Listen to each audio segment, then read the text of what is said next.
À tous, j'ai le plaisir de vous retrouver pour un nouveau webinaire chez Homunity Patrimoine qui va être dédié à l'investissement en SCPI et que je vais animer avec Monsieur Mathieu Bigou, donc, qui est le co-responsable du pôle SCPI. Avant d'aller plus loin, je souhaitais m'assurer que tout le monde m'entend bien. Est-ce que le son est bon chez tout le monde? Ok, je vous remercie pour vos retours. Donc, le webinaire d'aujourd'hui va traiter de la SCPI, c'est-à-dire que nous avons développé, comme un certain nombre d'entre vous le savent, le pôle SCPI, donc il y a maintenant à peu près 1 an et demi. Donc, certains d'entre vous sont déjà initiés à la question des webinaires que nous réalisons régulièrement sur nos différents pôles. Je voulais un petit peu définir les règles avec vous de ce webinaire et vous expliquer comment pouvoir intervenir et comment pouvoir interagir avec nous. Comme vous le voyez sur la page qui est devant vous, à droite, vous avez un onglet chat, donc sur lequel vous pouvez discuter entre vous. Et juste à gauche, vous avez un onglet questions qui va vous permettre de pouvoir poser des questions, puisque comme vous le savez, et c'est la règle chez Homunity et chez Homunity Patrimoine, nous animons un jeu de questions-réponses en fin de présentation. Donc n'hésitez pas à nous poser toutes les questions que vous souhaitez. Alors, pour revenir en quelques mots sur l'essence d'Homunity Patrimoine, c'est une filiale à 100% du groupe Tikeo Capital, qui est notre actionnaire, et c'est une société de gestion qui est cotée à la Bourse de Paris, au SBF 120, et qui possède à peu près 30 milliards d'euros d'actifs qui sont sous gestion. Donc voilà, je vais vous partager maintenant à présent la présentation que nous vous avons préparée. Donc, vous me dites si ça s'affiche bien pour vous.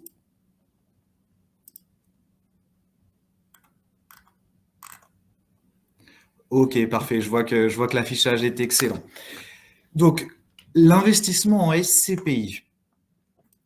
Alors, nous vous proposons le sommaire qui est le suivant. Donc, revenir déjà sur, on va dire, les fondamentaux de la SCPI, c'est-à-dire leur fonctionnement, ce que ça permet, ce que ça implique. Un second point sera fait donc, sur le bilan des SCPI en 2021, par rapport notamment à la crise de la Covid-19 qui reste encore dans l'esprit de chacun d'entre nous. Une troisième partie sur investir en SCPI avec Homunity Patrimoine. Une quatrième partie, cas pratique d'investissement en SCPI. Et enfin, comme je le disais il y a quelques instants, un jeu de questions-réponses pour laquelle je vous rappelle que vous avez l'onglet donc en bas à droite des questions qui va nous servir à l'issue de la présentation de pouvoir répondre au plus grand nombre d'entre vous. Alors, donc le fonctionnement des SCPI. Alors, la SCPI, comme le schéma l'indique, déjà c'est un acronyme pour commencer qui signifie Société civile de placement immobilier.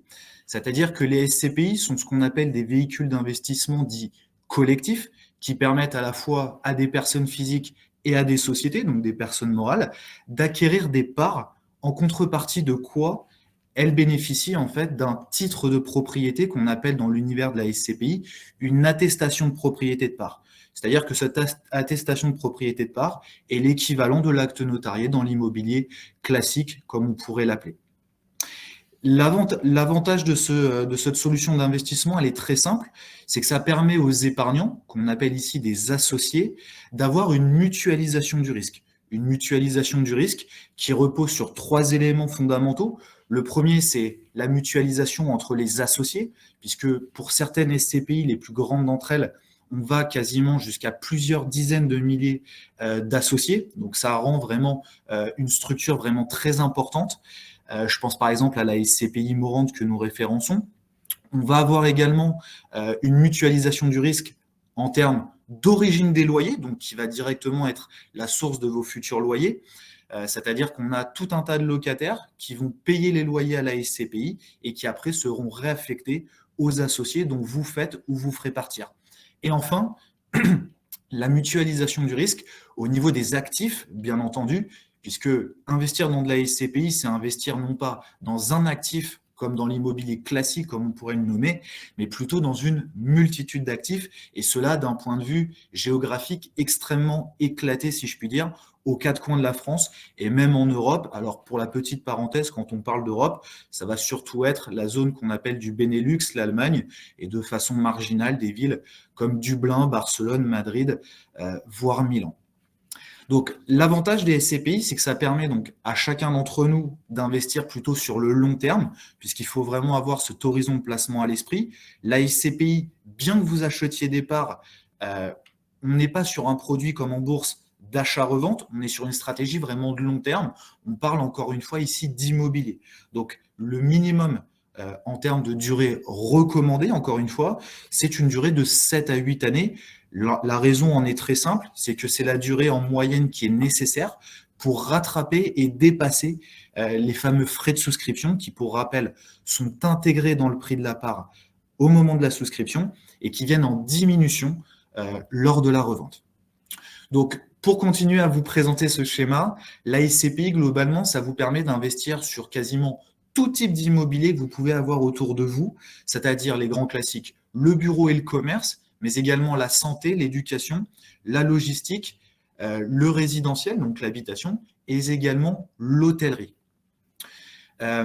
Le principe, c'est que, donc, en contrepartie de cet investissement, vous allez toucher des loyers, comme je le disais, mais je préfère le répéter, qui sont versés de façon trimestrielle, c'est-à-dire qu'en somme, on a 4 périodes de versement des loyers, excusez-moi, dans l'année, qui sont à peu de choses près toujours identiques. C'est fin janvier, fin avril, fin juillet et fin octobre. Et cela est permis notamment en termes de structuration de la SCPI, parce que les SCPI ont ce qu'on appelle les avantages de l'immobilier sans les contraintes. Quand je parle d'absence de contraintes, vous l'avez vu, c'est la deuxième bulle que vous avez à droite, c'est l'absence des contraintes de gestion. C'est-à-dire que la SCPI permet, donc, comme je disais, à tout associé d'investir donc, sur un projet immobilier, mais sans les contraintes de gestion. La structure qui gère la gestion globalement, c'est ce qu'on appelle la société de gestion. La société de gestion, comme son nom l'indique, étant la société donc, qui gère la SCPI, aussi bien au niveau de l'acquisition du patrimoine que sur sa gestion au quotidien.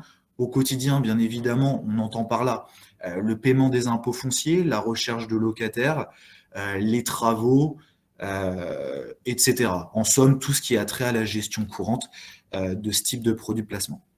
Et enfin, dernier point et non des moindres, le minimum de souscription sur ce type d'investissement est à peu près de 5 000 euros. Alors, ce minimum-là, effectivement, permet à la quasi-totalité des investisseurs que vous êtes de vous positionner donc, sur l'investissement dit en SCPI. Après, c'est vrai que globalement, pour vous donner un retour qui m'est fait par les clients, c'est souvent d'atteindre, je dirais, ce cap symbolique à minima des 1 000 euros par an de revenus complémentaires, donc de loyer, pour lequel il faut à peu près envisager une enveloppe d'investissement aux alentours des 20 000 euros. Je vous donne cette indication pour vous donner à peu près une échelle de grandeur en termes de complément de revenus qui peut être distribué. Et encore une fois, avant que je passe à la slide suivante, je vous rappelle que vous avez donc un chat à droite sur lequel vous pouvez intervenir entre vous et également un onglet questions pour nous poser toutes les questions que vous souhaitez auxquelles on répondra avec Mathieu à la fin de cette présentation. Alors, la seconde slide que je vous présente et qui est assez parlante, c'est celle de la collecte. Elle est intéressante à différents égards. Déjà d'une part parce qu'on constate que depuis la fin des années 2000, on assiste indéniablement à une croissance assez linéaire dans le temps des niveaux de collecte et surtout sur on va dire sur un attrait des investisseurs qui ne se dément pas au fil des années et notamment avec la parenthèse Covid que je vais aborder dans quelques instants. C'est-à-dire que en 2009, comme vous le voyez, la collecte était inférieure à 700 millions d'euros pour atteindre, avec son point d'orgue en 2019, une collecte supérieure à 8 milliards d'euros, qui est d'ailleurs, soit dit en passant, la meilleure année de l'histoire du marché, puisque à titre d'indication, l'univers de la SCPI existe quasiment depuis la fin des années 60. Et aujourd'hui, comme c'est indiqué juste en dessous, plus d'1 million de Français détiennent des parts de SCPI. Donc on constate, donc, comme je le disais assez facilement, que la courbe de collecte est croissante d'année en année. J'aimerais m'arrêter quelques instants sur le deuxième trimestre des 900 millions d'euros ici collectés, donc qui correspond plus ou moins à la période de ce qu'on appelle malheureusement le premier confinement, où on voit qu'effectivement, il y a eu un ralentissement de la collecte à ce niveau-là. C'est normal, on le sait tous, l'activité globale s'est arrêtée à ce moment-là, et qu'au fil des trimestres, la reprise s'est matérialisée pour atteindre jusqu'au T4 de l'année 2021 une collecte significative de 2,2 milliards d'euros. Et vous le voyez, c'est quasiment le deuxième trimestre le plus représentatif en termes de collecte dans l'histoire du marché de l'ASCPI, hein, quand même pour se rendre compte un petit peu de l'amplitude qui a été prise sur la fin de l'année 2021. Et donc, on constate plusieurs choses. C'est que déjà, d'une part, l'appétence pour les investisseurs sur l'univers de la SCPI ne s'est pas démentie, contrairement à ce qui avait été assez largement annoncé lors du premier confinement, c'est que l'immobilier et la finance allaient vraiment prendre, je dirais, de front les événements qui intervenaient à ce moment-là. Or, on constate aujourd'hui, avec 2 années pleines de recul, qu'il n'en a rien été. Et dans quelques instants, et Mathieu y viendra aussi un petit peu plus tard, on vous présentera quelques chiffres qui attestent ce que je suis en train de développer. Voilà. Donc, on va parler à présent du bilan de l'année 2021. Alors, on a jugé bon de vous présenter ces 4 grands indicateurs de marché qui sont très significatifs pour différentes raisons. Le premier d'entre eux, j'en ai déjà un petit peu parlé dans la slide précédente, ça concerne la collecte. Il a été collecté, donc c'est un chiffre officiel de marché, sur l'année 2021, 7 milliards 370 millions d'euros auprès des investisseurs.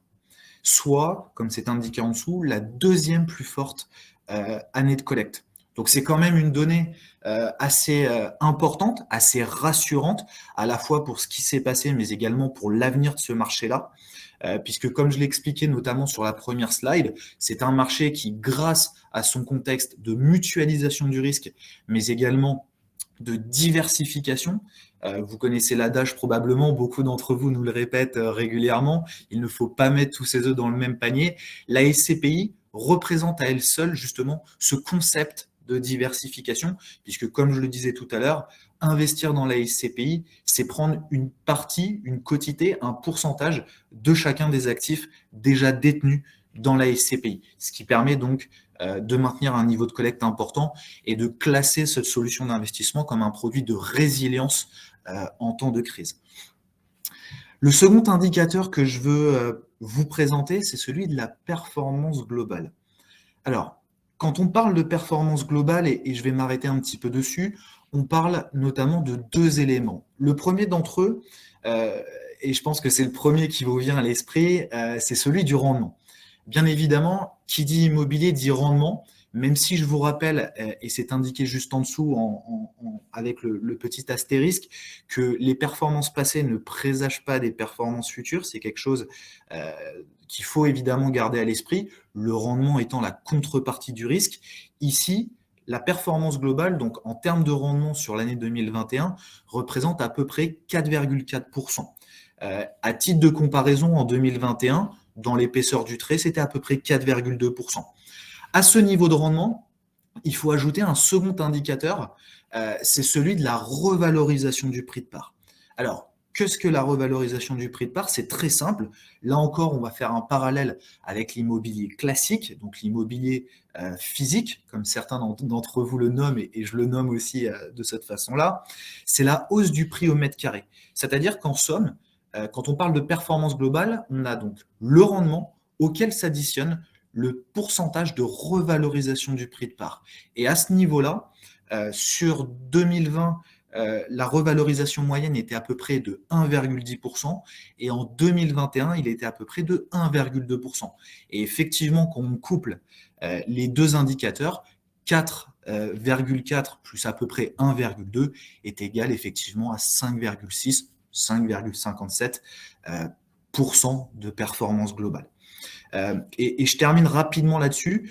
Quand on parle de revalorisation du prix de part, c'est important de l'avoir à l'esprit et avec Mathieu, Philippe et Amine, donc qui sont les membres de l'équipe SCPI, c'est que cette revalorisation du prix de part est importante puisque c'est elle qui permet à terme de corriger et de dépasser les fameux frais de souscription. C'est-à-dire qu'il faut vraiment voir le sujet dans son ensemble à ce niveau-là. J'accélère un petit peu. La capitalisation, on en a parlé, capitalisation globale du marché, quasiment 80 milliards d'euros pour arrondir l'idée.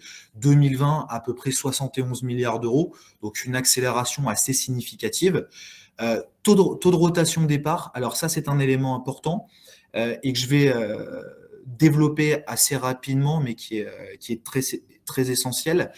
C'est que le taux de rotation des parts, ça nous permet de voir et d'analyser ensemble que sur 100 personnes qui détiennent des parts de SCPI, moins de 2 personnes ont revendu leurs parts de SCPI. Et ça, c'est un indicateur important puisque on constate sur 2020 ici que ce taux-là était seulement de 1,5% et qu'en 2021, il est monté à 2%. Ça veut dire concrètement que sur 100 personnes qui détenaient des parts de SCPI, 2, 1, voire 0 en moyenne, ont revendu leur part de SCPI. Là encore une fois, ça montre bien à la fois la confiance que portent les investisseurs à cette solution d'investissement et ça montre également la résilience de ce produit de placement. Je vais passer à la slide suivante. Et je remercie d'ailleurs au passage les 250 participants qui assistent à ce webinaire. Alors, un bilan positif pour les SCPI en 2020, bah oui, effectivement, vous l'avez largement compris, c'est un marché qui résiste à la Covid-19. Les indicateurs sont là, vous savez ce qu'on dit, l'adage, c'est que les hommes mentent pas les chiffres. Clairement ici, que ce soit en termes de collecte, en termes de rendement, en termes de revalorisation, en termes de revente également, comme dans l'immobilier traditionnel, les indicateurs restent très positifs. La confiance des investisseurs est là. Et je précise d'ailleurs par ailleurs que cette confiance se porte toujours sur l'investissement au comptant, en démembrement, qui était d'ailleurs l'objet de notre dernier webinaire, mais également sur les sujets d'investissement à crédit que nous proposons par ailleurs, aussi bien pour des expatriés que des sociétés, que pour des résidents fiscaux français au passage. Un rendement supérieur à 4% net de frais de gestion. Alors ça, c'est un indicateur global de marché. J'attire votre attention sur le fait que chez Homunity Patrimoine, je dirais grâce à l'équipe d'audit qui nous permet effectivement de travailler et de proposer les meilleurs fonds du marché, on a une performance moyenne de nos fonds à peu près de 5,2%. Donc c'est vrai que globalement, on arrive à des niveaux de performance supérieurs à ce que pratique la marché, encore une fois, grâce à la qualité des équipes du pôle SCPI qui auditent et qui émettent un avis commercial sur les SCPI déjà référencés ou à référencer qui sont à venir. D'ailleurs, il y en a quelques-unes qui viennent d'arriver sur notre site. Je vous invite à aller les voir. Enfin, avant-dernier point, et je vais laisser dans quelques instants la parole à Mathieu, la revalorisation moyenne des parts. Donc, c'est ce que j'évoquais tout à l'heure, légèrement plus d'1% en 2021. On s'attend, mais Mathieu en parlera probablement, à des revalorisations probablement, je parle bien au conditionnel, cette année, mais je laisserai Mathieu encore une fois en parler. Et enfin, dernier point, développement des SCPI thématiques. Alors ça, c'est un sujet très très rapidement pour finir, important et essentiel, puisque c'est vrai que c'est une demande globalement sur laquelle Mathieu, moi, Philippe et Amine avons mis l'accent, c'est-à-dire proposer des SCPI vraiment spécialisés, vraiment thématiques, sur des questions d'investissement qui tiennent à cœur à nos investisseurs présents et futurs d'investir. Je pense par exemple à la logistique, la santé, l'éducation, les normes ISR qui sont les normes environnementales. Ce sont autant de sujets que beaucoup d'entre vous nous demandent. Voilà. Donc, encore une fois, je vous laisse nous poser éventuellement toutes les questions à venir et je laisse la parole à Mathieu pour la suite. Merci Dimitri, bonjour à tous. Je me présente, je suis Mathieu Bigou, co-responsable du pôle SCPI et pour ma part, je vais présenter pourquoi investir avec Homunity Patrimoine en SCPI. Alors, je vais commencer par vous expliquer comment Homunity Patrimoine sélectionne ces SCPI. Alors, les acteurs qui commercialisent les SCPI référencent pour la plupart l'intégralité du marché. La sélection des SCPI par Homunity Patrimoine est le résultat d'un audit rigoureux mené par nos collaborateurs. Je vais vous détailler notre processus d'analyse et de sélection. Nous analysons tout d'abord des critères dits financiers qui sont importants dans le choix de la SCPI. Puis ensuite, nous analysons des critères dits qualitatifs.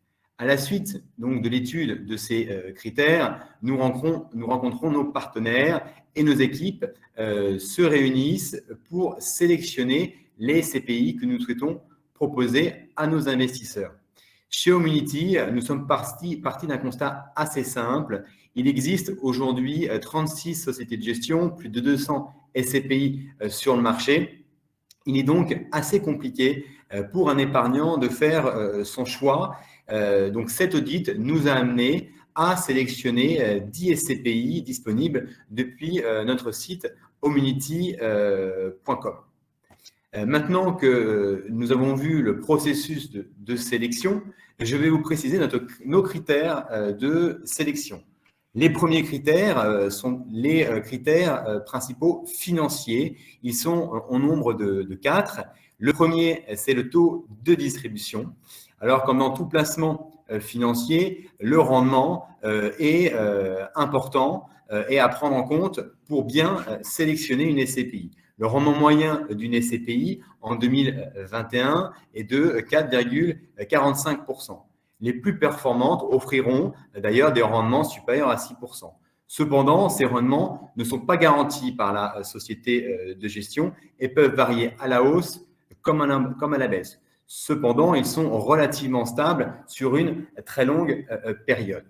Deuxièmement, vient le TRI ou taux de rentabilité interne. Cet élément représente la performance globale de la SCPI. Il prend en compte sur une période donnée le rendement versé ainsi que la valorisation. Certaines SCPI, depuis leur création, ont des TRI supérieurs à 9% par an. Le troisième élément, qui est le TOF, ou le taux d'occupation financier, eh bien, il représente la performance locative de la SCPI ou la capacité de la SCPI à bien louer les immeubles en portefeuille. C'est le reflet de la bonne ou de la moins bonne gestion de la part de la société de gestion. Le quatrième élément, c'est le RAN ou le report à nouveau. Alors, à chaque fin d'année, la société de gestion décide de verser l'intégralité du loyer perçu ou bien de mettre en réserve. C'est donc une réserve stratégique pour la SCPI, lui permettant de continuer à verser des dividendes aux associés en cas de complications sur les marchés immobiliers. Viennent maintenant les critères qui sont dits qualitatifs. Ils sont au nombre de 3. Le premier, c'est l'ancienneté. Alors, ici, nous considérons plutôt la date de création de la société de gestion. En effet, une SCPI peut être récente, mais gérée par une société de gestion ancienne. Il existe aujourd'hui 36 sociétés de gestion. Elles sont toutes agréées AMF, Autorité des marchés financiers, mais il est vrai que certaines sociétés ont une gestion en bon père de famille et d'autres sont plus opportunistes. En règle générale, plus la société de gestion est ancienne et plus elle aura une expertise en termes de gestion de biens immobiliers. Le deuxième élément, c'est donc la capitalisation. Alors, cela représente le montant de l'immobilier détenu par la SCPI. Une SCPI avec une capitalisation importante, avec plusieurs centaines d'immeubles situés dans des régions différentes, vous permettra d'avoir un investissement qui sera beaucoup plus mutualisé, donc votre risque sera beaucoup plus dilué. Le dernier élément, c'est le patrimoine. Pour vous assurer un rendement de bonne qualité et pérenne sur le long terme, il est important de faire attention à ce critère. En effet, les SCPI ont des stratégies d'investissement différentes. Certaines SCPI peuvent investir dans l'immobilier de bureau parisien, d'autres dans l'immobilier de santé, de logistique. La zone géographique est également importante. Un investissement situé dans un pays d'Europe centrale comme l'Allemagne aura tendance à toujours mieux se louer qu'un investissement situé en Lituanie.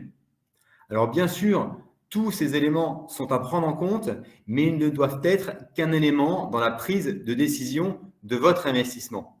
Le secteur de la SCPI est très concurrentiel. Comme je le disais tout à l'heure, il existe aujourd'hui plus de 200 SCPI gérés par 36 sociétés de gestion avec plus de 78 milliards d'euros de capitalisation. Cela devient donc assez compliqué pour un épargnant de faire un choix pertinent. Si vous êtes très fiscalisé, nous vous orienterons vers une SCPI dite européenne, donc qui investit en Europe, hors France, qui aura une fiscalité beaucoup plus douce. Ou alors vers un investissement en nue propriété sur lequel vous n'aurez pas d'impôt sur le revenu. Chez Homunity, nous vous orienterons donc vers les meilleurs SCPI en fonction de votre profil d'investissement et de votre situation financière et fiscale. Vous aurez un conseiller dédié qui vous aidera dans votre choix sans frais supplémentaires car nous sommes rémunérés par les sociétés de gestion. Maintenant, nous allons passer au cas pratique.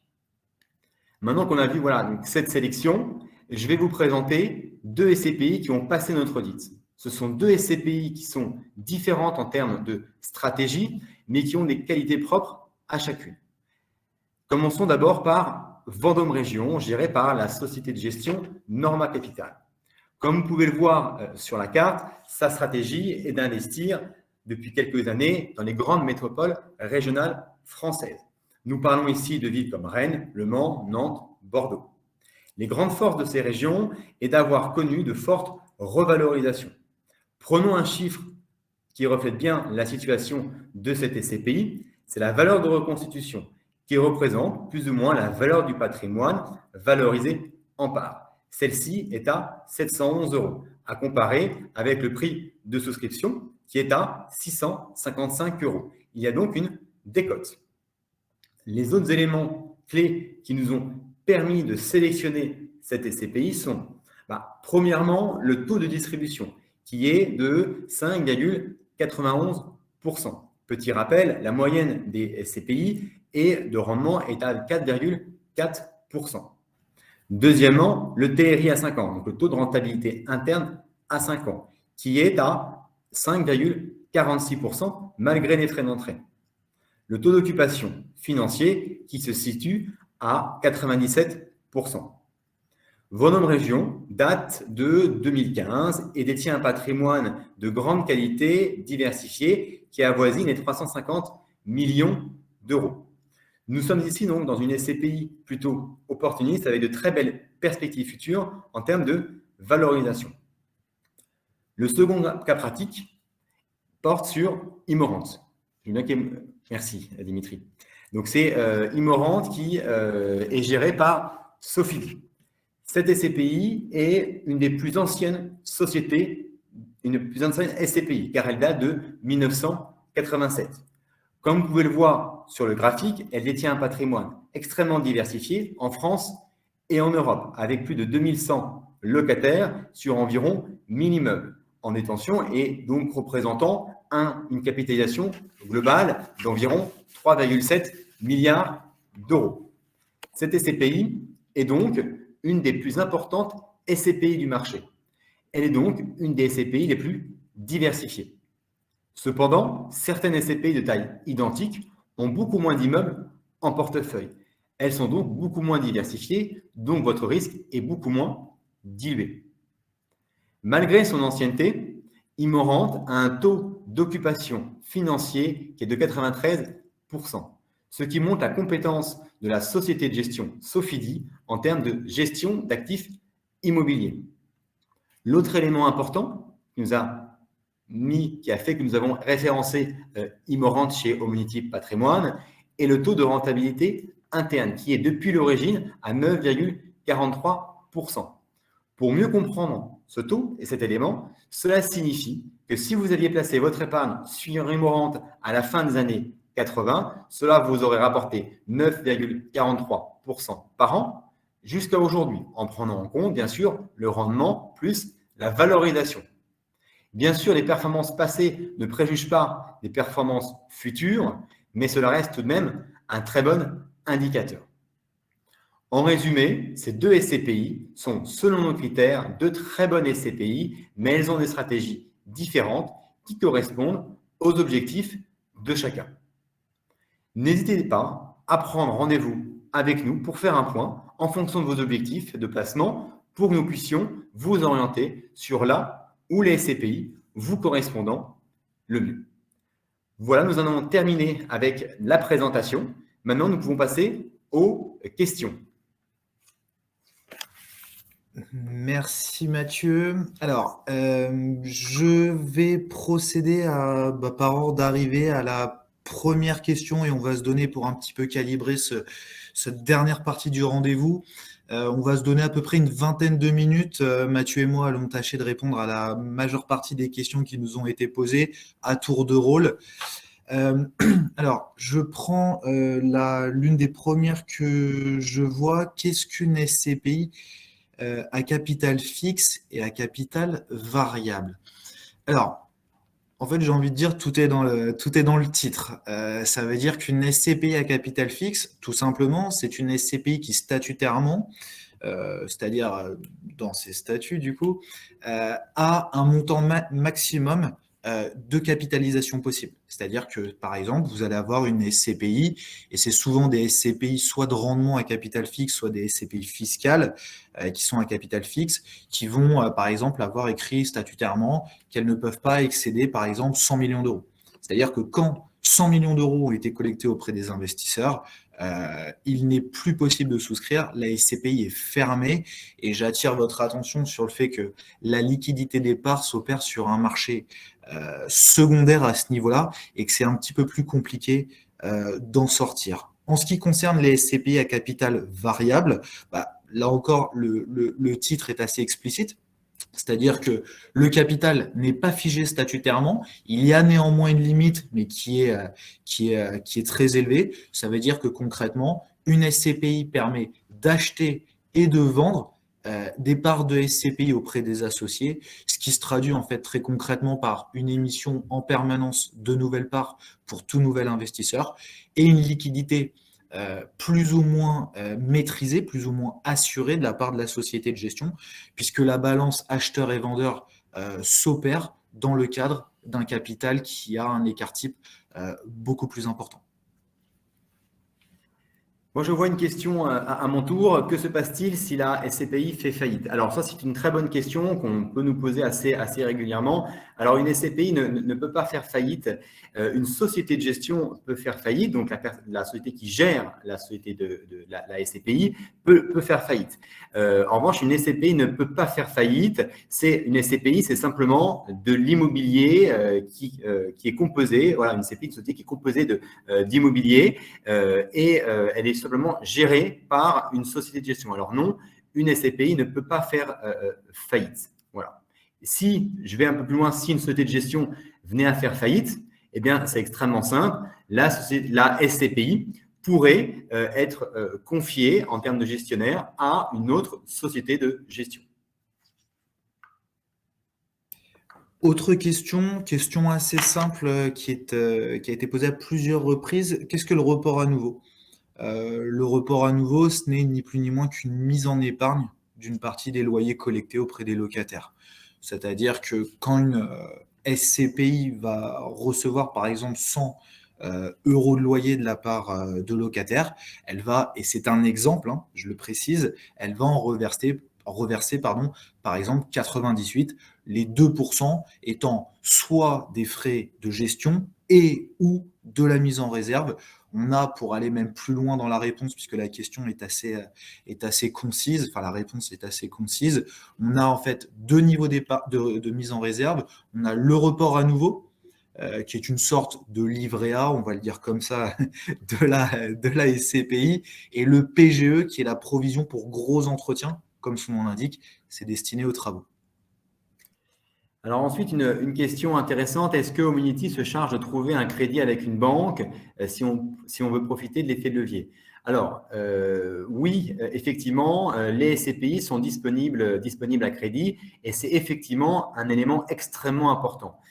Pour pouvoir créer un patrimoine, aujourd'hui, il faut utiliser un levier qui est le levier du crédit. Sauf qu'effectivement, les banques ont du mal à prêter pour des SCPI ou en tous les cas, elles prêtent quasiment uniquement pour des SCPI dites bancaires qui sont moins bonnes.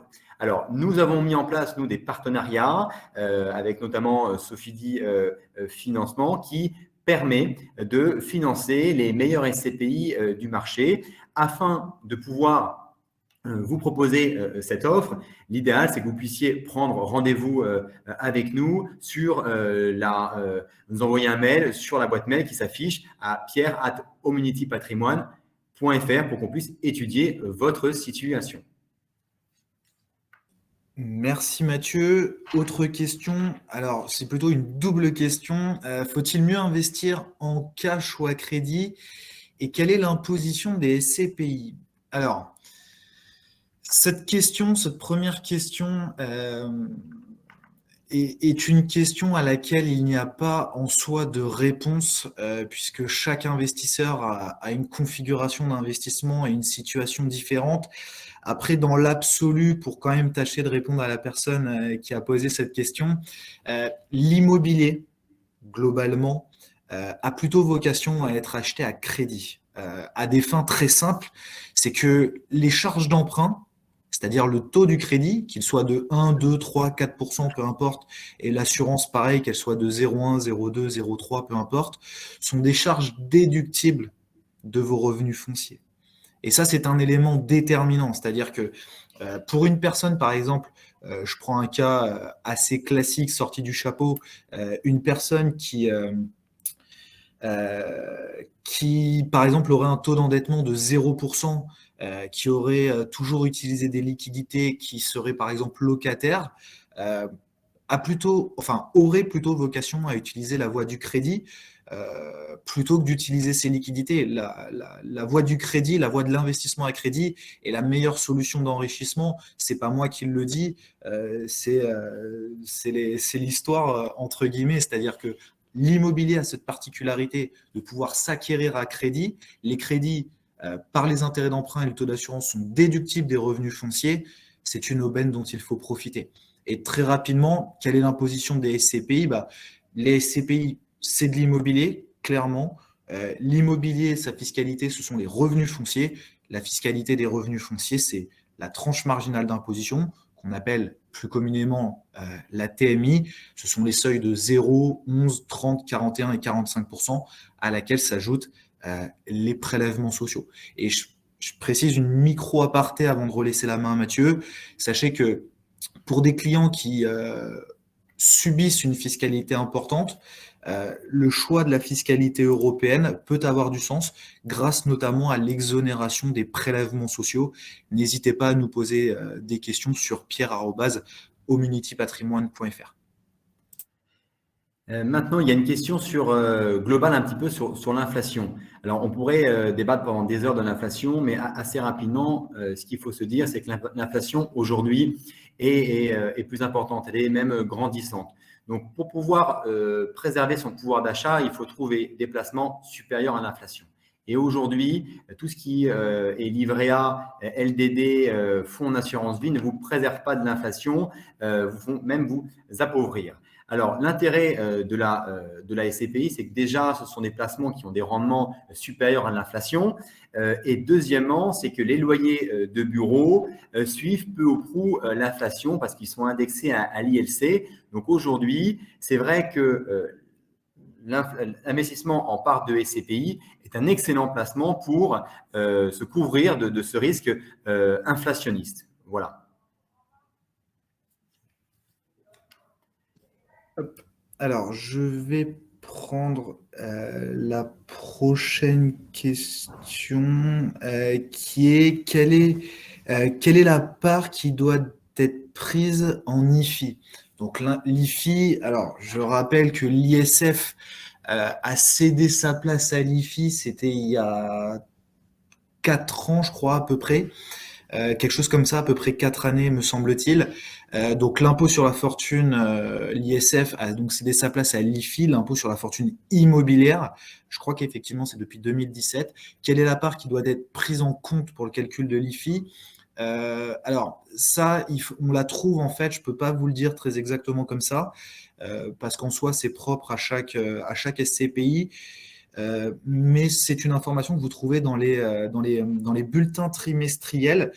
J'attire l'attention à la personne qui m'a posé qui nous a posé cette question sur le fait que pour ceux d'entre vous, les 250 participants qui auraient des problématiques d'IFI, le sujet d'investissement en démembrement de parts de SCPI, qui, je le rappelle, était l'objet de notre dernier webinaire, que vous pouvez revoir sur Internet d'ailleurs, peut être contourné grâce à cette solution. C'est-à-dire acheter simplement la propriété en vous exonérant d'acheter l'usufruit, c'est-à-dire le versement des loyers.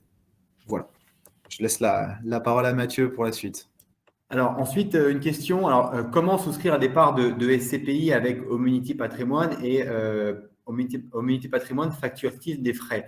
Alors, comment souscrire? Alors, c'est extrêmement simple. Déjà, après étude et conseil auprès de votre conseiller, Homunity Patrimoine, vous pouvez tout faire en ligne. C'est extrêmement simple. Il n'y a plus de papier. Et derrière, il suffit de faire un virement sur le compte de la SCPI. Et ensuite, vous recevez un acte de propriété de part. Et nous assurons ensuite derrière le suivi de votre investissement. Et une question qui va avec, Homunity Patrimoine facture-t-il des frais? Non, aucun frais supplémentaire n'est pris en plus par Homunity Patrimoine. Voilà. Alors, autre question, une question à laquelle je réponds régulièrement, donc je suis content qu'elle soit posée ici. C'est très exactement quel est l'impact des nouveaux modes de travail, type télétravail, et réduction des surfaces de bureaux par de nombreuses sociétés. Alors, ça, c'est un vaste sujet. Pour ceux qui me connaissent, je ne rentre jamais dans ce débat-là pour une raison très simple, c'est que c'est un sujet trop clivant. Par contre, ce que je peux dire, et ça, ce sont des retours qui émanent notamment des directeurs d'épargne, des directrices commerciaux, etc., des différentes SCPI avec qui on travaille, donc des personnes vraiment au fait des sujets et qui ne sont pas des prédicateurs qui donnent à l'occasion leur avis sur certains sites internet parfois douteux, c'est que le télétravail aujourd'hui concrètement est quelque chose qui n'a pas pris comme on s'y attendait peut-être il y a 2 ans. Ça, c'est la réalité. C'est-à-dire qu'aujourd'hui, le télétravail, c'est quelque chose qui reste plus ou moins dans les mœurs de certaines sociétés. Parfois, c'était déjà le cas. Parfois, c'est nouveau pour les salariés de ces dites sociétés. Néanmoins, ce n'est pas du télétravail à 50-50, c'est-à-dire 2 jours et demi de présentiel, 2 jours et demi de télétravail. On parle à la marge parfois de 1, voire 2 jours de façon marginale de télétravail. Par ailleurs, et de façon très ferme, je réponds également sur cet autre point, c'est que ayez à l'esprit que les SCPI dans leur ensemble, ce ne sont pas des sociétés qui commercialisent, qui louent leurs actifs, donc ici du bureau, aux petits artisans du coin de la rue. Ce sont des sociétés qui louent, tout à l'heure, je crois que j'ai parlé d'Imorant, je vais reprendre cet exemple. Imorant loue une partie de son patrimoine, et il y a quasiment 1 millier d'actifs sous gestion, à l'État français, à Samsung, à Peugeot Citroën. Ce que je veux vous dire par là, c'est que si télétravail il peut y avoir, le type de sociétés qui sont utilisatrices des locaux détenus par les SCPI, quelles qu'elles soient, ne sont pas des sociétés qui ont vocation à rendre 10 000, 15 000, 20 000 mètres carrés. Ça ne se passe pas comme ça. Et de surcroît, ces sociétés ont énormément de trésorerie. À mon sens en tout cas, c'est un non-sujet. Voilà. Une autre question qui est assez intéressante aussi, qui nous demande de savoir si on peut perdre plus que ce qu'on a investi. Alors, j'aime bien ce genre de questions parce que ça permet de se rendre compte qu'une SCPI est un produit qui est quand même un produit avec un risque limité. Quand vous investissez, par exemple, 10 000 euros, je prends un exemple, Imorant pour ne pas la citer, vous avez investi 10 000 euros sur une SCPI qui s'appelle Imorant, vous pouvez perdre les 10 000 euros. C'est tout à fait possible. Mais pour que ça arrive, il faudrait qu'il y ait 3,5 milliards d'euros d'actifs qui composent la SCPI, donc à peu près 2000, c'est 2000, non, 1000 investissements qui disparaissent. Donc oui, dans les faits, ça peut arriver, mais dans les faits, ça n'arrivera pas. Aujourd'hui, c'est vraiment un produit qui est extrêmement diversifié. C'est tout l'intérêt de la SCPI pour justement préserver son épargne. Voilà. Autre question, quels sont les délais entre l'investissement et le versement des premiers revenus? Alors, c'est vrai qu'on n'en a pas parlé et je remercie la personne qui la pose. C'est très simple, on appelle ça un délai de jouissance. C'est un délai en moyenne qui va, enfin en moyenne, c'est pas vraiment une moyenne, c'est plutôt un écart type qui va de 2 à 5 mois. C'est très simple. En fait, c'est un délai qui est nécessaire pour la SCPI, donc pour la société de gestion, d'investir convenablement les fonds pour vous permettre de toucher le même niveau de loyer que les associés déjà présents dans la SCPI. Voilà. Est-ce qu'il y a d'autres questions? Aujourd'hui, j'en vois pas nécessairement. Qu'est-ce qu'on pourrait dire d'autre? J'en prends peut-être une autre, Mathieu, que j'ai vu passer et qui, elle aussi, est importante et dont, sauf erreur de ma part, on n'a pas répondu.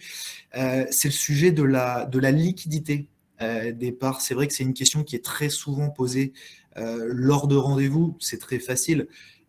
En fait, rappelez-vous, tout à l'heure, une question était posée sur les SCPI à capital fixe et à capital variable. Vu qu'on référence les SCPI à capital variable, je vais répondre pour ce sujet-là. En fait, on adresse, vous pouvez le faire par notre intermédiaire, mais vous pouvez aussi le faire directement auprès de la société de gestion, ce qu'on appelle un ordre de rachat. Et en général, vous récupérez vos fonds dans un délai de 1 à 2 mois. Donc, un ordre de rachat et les fonds sont restitués à peu près dans un délai de 1 à 2 mois. Je rappelle simplement que la SCPI est un produit de placement de long terme et que ce n'est pas un produit d'achat-revente, même si on parle de parts comme sur les produits boursiers.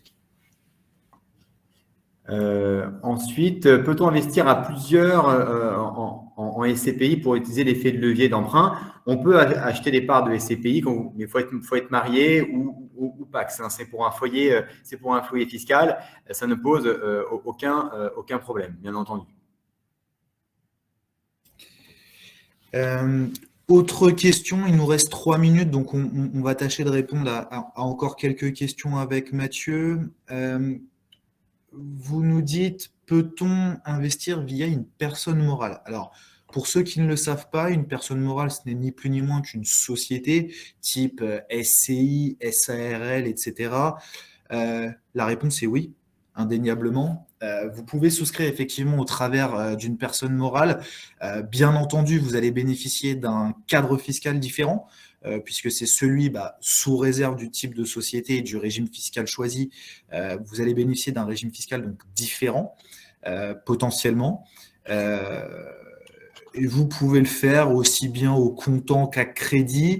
Après, j'attire l'attention pour la personne qui a posé cette question, sur le fait que tout à l'heure on évoquait avec Mathieu la question du démembrement. Il peut être pertinent, si vous souhaitez prendre contact avec nous, ce serait quand même plus stratégique d'en parler longuement parce que c'est un sujet important, d'envisager un investissement en usufruit de part de SCPI sur la base de la trésorerie dont vous disposeriez potentiellement. Voilà, donc n'hésitez pas à nous contacter si vous souhaitez qu'on en parle plus longuement. Alors, une question encore. Pourquoi la durée de détention conseillée est de 7 habitants? Si les SCPI sont résilientes, ne devrait-on pas les conserver sur un horizon plus lointain? Alors, c'est une durée minimum recommandée de 7 habitants pour pouvoir faire un bon investissement. Il n'est pas interdit de conserver les parts ad vitam aeternam. Je vais même plus loin. Il y a des associés qui sont les ayants droit des premiers souscripteurs. Il y a des SCPI qui ont plus de 30 ans ou 40 ans d'existence. Et effectivement, on peut conserver, et plus d'ailleurs on va conserver cet investissement longtemps, moins l'impact des frais sera important. Donc la réponse est oui, il faut conserver un maximum de temps pour réaliser un excellent investissement. Et une dernière question pour moi, parce que je vois qu'il est 17h49 et qu'on arrive au bout de cette présentation. Y a-t-il une durée maximale de détention des parts et peut-on revendre seulement une partie de nos parts. Alors, Mathieu vient d'y répondre. C'est exactement ça, c'est-à-dire qu'il n'y a pas de durée maximale de détention, comme il vient de le dire. Vous pouvez les conserver ad vitam aeternam, exactement. Et peut-on revendre seulement une partie de nos parts? On l'a évoqué tout à l'heure, la réponse est oui. Vous avez, j'en sais rien, 100 parts, comme présenté Mathieu, par exemple, de la SCPI Vendôme Région. Vous pouvez à n'importe quel moment décider d'en céder, j'en sais rien, 37 par exemple. Vous faites strictement ce que vous voulez. Je sais pas, peut-être Mathieu, si tu as une dernière question à prendre. Non, je pense on a fait le bon tour. Alors, l'idéal maintenant, une fois qu'on a répondu à toutes vos questions, eh bien, c'est de pouvoir prendre rendez-vous si jamais vous avez des informations complémentaires à nous demander. Nous sommes à votre entière disposition pour pouvoir justement vous orienter sur nos SCPI que nous avons référencés en fonction de votre situation financière et fiscale. Merci beaucoup de votre attention et encore une fois, nous sommes à votre entière disposition pour vous aider dans votre placement. Je préciserai, si je peux me permettre juste un dernier point, sachez que l'émission qu'on vient d'animer avec Mathieu sera disponible en replay très rapidement. Donc, je vois qu'il y a beaucoup de questions qui filent sur la possibilité de revoir l'émission. La réponse est indéniablement oui, et vous recevrez un lien en ce sens très, très rapidement. Bonne soirée à tous et merci pour votre attention. Bonne soirée, merci. Au revoir. Au revoir.